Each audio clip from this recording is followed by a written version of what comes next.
Tingnan niyo mga ating palaboy. Nagpatanim ako ng talbos ng kamuti. Ayan na siya.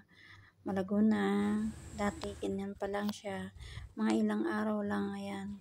Tumubo na siya. Ayan, tingnan niyo.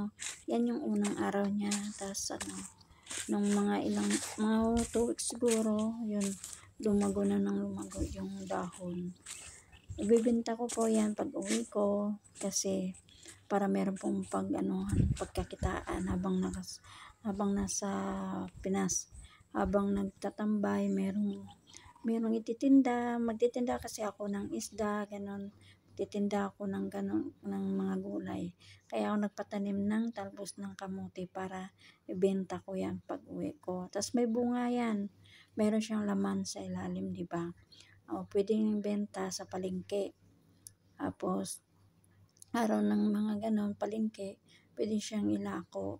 Pwede mo siyang itinda sa tindahan kasi nagpatayo ako ng tindahan kahit maliit lang. Okay lang yun kasi ilagyan ko din ng damit ng mga ukay-ukay, ganon. Magtitinda ako ng ukay-ukay.